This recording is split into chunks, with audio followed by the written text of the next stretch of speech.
Well, somebody commented the other day, do you ride that Pan-European or do you just look at it? Well, the answer is both. Although the sense that I get generally from the aggregation, if you like, of feedback is that more interest seems to be generated around the Royal Enfields, the Interceptor and the Classic 350. But my beloved Pan-European here, oh, and somebody also said, you say it's mint, is it mint? It's mint. Now this is a 2003 bike, so it's 20 years old. It's the ST1300. I'm not sure that the GoPro will do it justice, but I assure you it's almost as if it came out of the showroom in 2003. And when I got it, just 11,000 miles on the clock. I think I'm up to sort of 12 and a half, 13 now, which is nothing for these bikes. It's not uncommon to find these bikes. Not indeed as old as this, with 60, 70, 80, 100,000 miles. And they will do it with ease. But a little tip for you, if you're in the market for one of these, first place to go on them are these fork stanchions here. So check these, because if these are clean, and look at them, they're immaculate. If these are clean, then there's a good chance the rest of the bike's in good order, unless of course they've been replaced or anything. These are original. And as you can see, they're in pristine condition, but they were the Achilles heel and tended to pit and corrode a little bit. So yeah. So how mint? Well, this mint. And a fantastic touring machine, the Pan-European, the best ever made. Of course, the age of the full dress tourer, which is what I call these. It's not a sports tourer. I know it's ST1300 sports tourer. What a load of old bollocks. These big ships are not sports tourers in my mind. They are heavyweight, long distance, mile munching, continent busting grand tourers. These are the likes of the RT BMWs of this world, and Yamaha FJR 1300, Kawasaki GTR 1400, etc, etc. What else is there? Oh, Moto Guzzi Norga, bikes like that, in that category. Bit of a dying breed. I think there's only the Beamers now. Anyway, let's crack on. So we're just now heading towards Shipley on the A650, and we're going to have a little chat about the controversial subject of clean air zones and Ulez, very much in the news at the moment. Seems to be a bit of a rebellion going on in Greater London about the imposition on the 29th of August, or the expansion rather, of the ultra low emission zones, and how it's putting some people out of business, and how it's basically depriving some people completely of their transport. Just let this ambulance past. So have a look here. This is what I'm talking about in Bradford.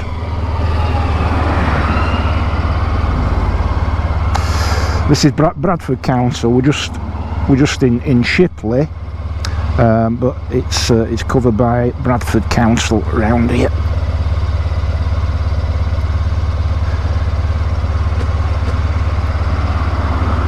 Right, look at that. Okay, so there's this road, and one up there, and some more down here. And you may have come across this in wherever you live, or you may have read or heard about this blocking off roads. So here's my thoughts on this, and if you think that my rationale is flawed, please let me know. But so these are part of the general drive as the council would have you believe. But they do look very pretty with those planters, don't they? But these are part of the general drive to improve air quality and also to reduce traffic in neighbourhoods. LTNs, low traffic neighbourhoods. So this road here, this here road, the A650, it's the main road in that direction to Shipley, Saltaire and Bradford, a big commercial centre where lots of people work. And it's the main road to the way to Bingley and then out to Keighley, another commercial centre, and beyond. So if you live down these roads here, and as you can see it's a residential area with lots of cars. Before, when you wanted to go to the supermarket or to work,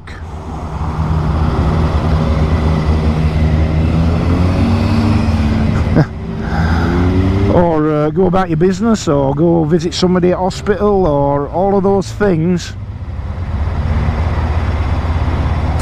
what you would do if you live down here is you'd drive up here. You'd drive up here, drop onto the main road, and either go to work in that direction, or go to work into the direction, or go do your shopping, or do the things that you have to do in your car.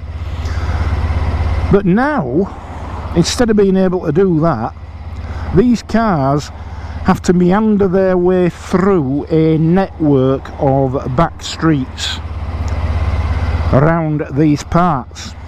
As you can see, you'd have to go right down there, right on, and I'll just show you a bit further on. There's a similar state of affairs. Before anybody says, oh, it's a Saturday and bus lane don't count on a Saturday. So, likewise, this one block too, so you ain't coming out up here either.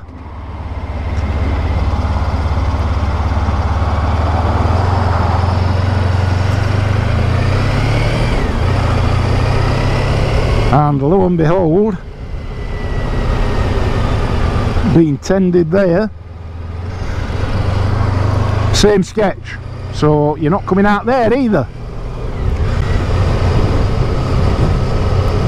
So that measure, if you like, of blocking off roads with big planters like that, they look ever so pretty, don't deny that. I would suggest that their only contribution to air quality, those there tubs, is the plants that are in them and the oxygen they give off, and that be it. And that's going to be pretty negligible, isn't it? On the flip side of that, everybody now has to drive 2 or 3 or 4 times further to get onto the main road that's going to take them where they need to go. So if the aim is to reduce traffic in residential areas, you've just increased it. And if your aim is to improve air quality in local areas, you've just made it worse, because cars are spending longer on the road, and when it's every day, it soon adds up. So somebody explain this to me, if anybody does understand this rationale or can find holes in my argument. If you think it doesn't stack up, if you think my argument doesn't hold water, it just feels very, very logical to me. You block off access from residential side roads to the main conduit or route to most people's places of work, or where they go shopping, etc, etc, etc, and force them to find another route which meanders around that residential area, you are doing 4/5 of Sweet Fanny Adams in terms of reducing the amount of traffic in residential areas and reducing the amount of pollution pumped out into the atmosphere.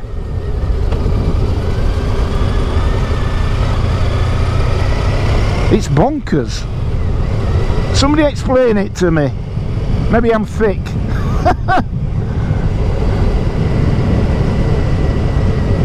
And didn't anybody think about this when they were actually... Because all of these policy decisions that are made usually involve some sort of, well, let's say a consultation process. I'm betting there hasn't been any consultation with the residents using that specific logic. I'll bet there aren't. But surely at some point during the decision-making process, a degree of common sense would have been applied, and it must have occurred to somebody that if you block off access, easy access, to a major route, you thereby force people to find alternative ways of getting onto that route via the side roads, via the ones that you haven't blocked off, and therefore you increase the volume of moving traffic and you increase the amount of air pollution. You couldn't script it, could you? So I understand why so many people now in Greater London are pissed off. And I pose this question, because I've seen all the arguments, and I've seen all the... It's a bit like back in COVID, remember, to keep you grounded, don't go kill your granny. That emotional blackmail was used as leverage during lockdown, wasn't it? That was used as leverage, really, to apply a measure of guilt to discourage people from going out and about. Don't kill your granny. It's the same philosophy with Ulez, and I don't doubt that poor air quality does contribute towards poor health outcomes. I'm not disputing that for one moment. What I'm calling into question is the way that a form of emotional blackmail has been allowed to play its part in the whole propaganda machine from the London mayoralty, from the London Mayor's office. So you can see why people are absolutely revved up about it. It's not so much about contesting the fact that air pollution impacts upon health. I think we can all probably agree with that. It's a question as to whether the measure put in place to ameliorate, mitigate, address the whole issue are fair, proportionate and reasonable. And they ain't. Even the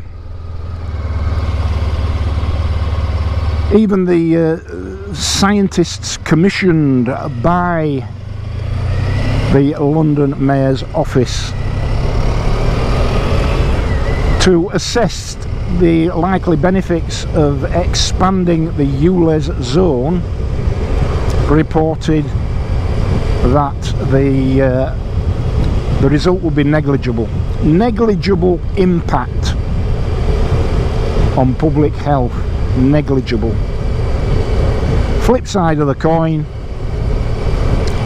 look how many people have been wholly, disproportionately and unfairly impacted by this draconian measure. So take for example, so I think it's basically a petrol car, if it's If it's before 2005, it's not Ulez compliant, and a diesel car, if it's before 2015, 2016, something like that, it's not diesel compliant. Sorry, not Ulez compliant. So there will be thousands of people, tens of thousands of people in Greater London and in other cities, if this is rolled out elsewhere, who are probably the lower paid critical workers, you know, the care workers of this world, the power industry workers of this world, NHS workers, supermarket workers, food industry workers, etc, etc. These are the people who are low paid, these are the people that cannot dream of affording Ulez compliant cars with any measure of reliability. And many of them, I would suggest, have probably got cars that have cost them £6,000, £7,000, £8,000, and in a lot of cases that will be on finance, and now those cars are bloody useless. No good to them. And it's no good, is it, really? How patronising and out of touch is it to say, well, we got a £2,000 scrappage scheme. What good's that? You know, because my logic tells me, if you've got an £8,000 car, which might be on finance, and somebody offers you £2,000 to scrap it, that doesn't sound like a fair deal to me, somehow. What a load of full bollocks. It is a hugely disproportionate knee-jerk response, and the motivation, without doubt, I am sure, is not health outcomes, because I don't think they're too bothered about that, to be honest. The health outcomes argument is a veneer, it's a smoke screen, it's a revenue gathering exercise, it's a cash cow for the London Mayor, who's got a big hole in his finances, I understand. Because if your position is one of care and compassion about healthcare outcomes, what you do is you completely ban non-essential internal combustion engine vehicle use in the area in question. Just ban it.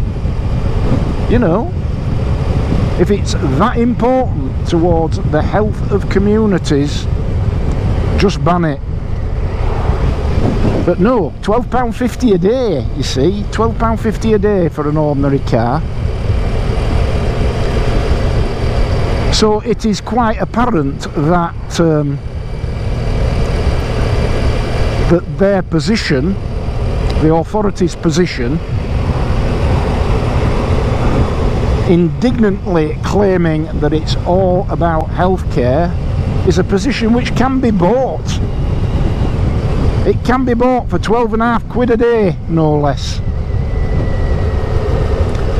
But for a low-paid essential worker, £12.50 a day is out of the question. And a lot of these workers are shift workers, so don't talk about public transport. Even if it was reliable, it's not running at the times that a lot of these people have to go to work and when they have to come home from work. So effectively, anybody in that position has been absolutely devastated. Imagine tomorrow, it's the equivalent tomorrow of the government writing to you at home and saying, oh, by the way, you owe us £6,000, you owe us £8,000 or more, because that's what these people have just lost. And I think certainly where a lot of these cars are on finance, and a lot of them have to be, it's the only way a lot of these people can afford cars, isn't it? They're on finance, and I bet they must be tempted to think, just hand the keys back to the finance company. See, of course, the other effect of Ulez is that the residual value of these cars is trashed, basically.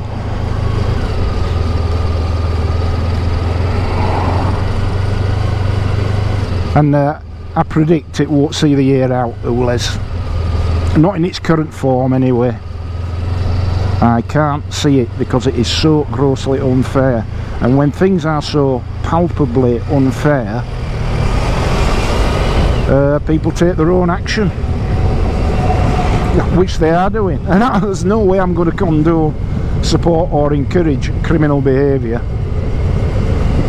But if you're old enough like me to remember the poll tax riots, because Maggie Thatcher's poll tax was deeply, deeply unpopular in the country right across the board, that sparked a lot of criminal activity on a particular weekend, didn't it?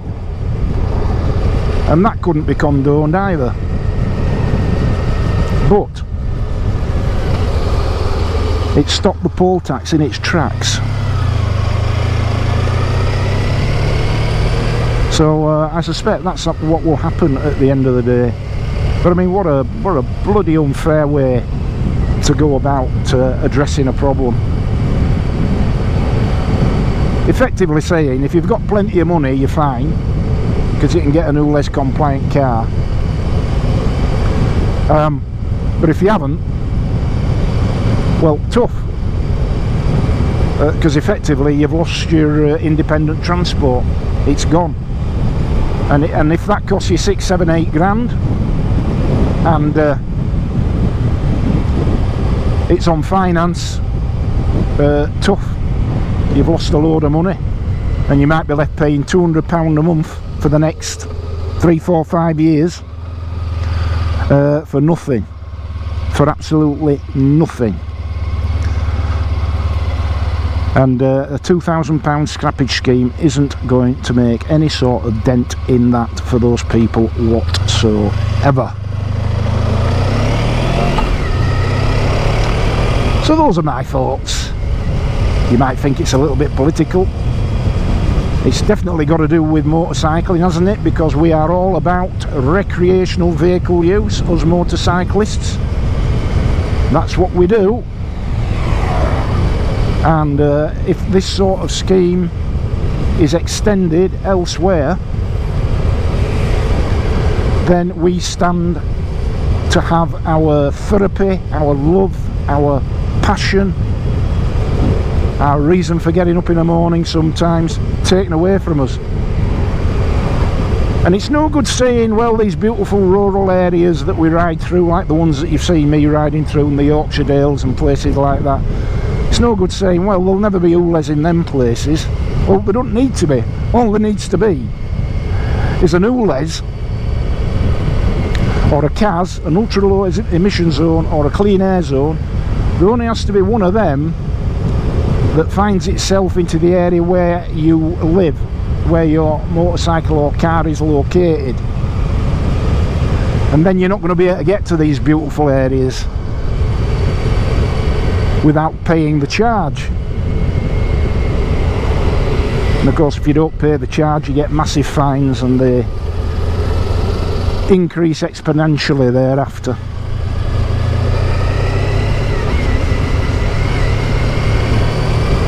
So when I've sort of done videos in the past where I've gone to these beautiful places, you know, Nidderdale and Wensleydale and Scarhouse and Housestein and Pateley Bridge and all these fantastic, beautiful, spectacular places, when I've gone there and said, look, this is all at risk, and people have said, well, I think you're exaggerating, just think about it for a second, because I'm not exaggerating. You can see it now. There will be plenty of people, if this thing is extended to other cities in this country, that will no longer be able to jump on their motorcycle, in a lot of cases, and ride into the countryside without paying an unaffordable charge.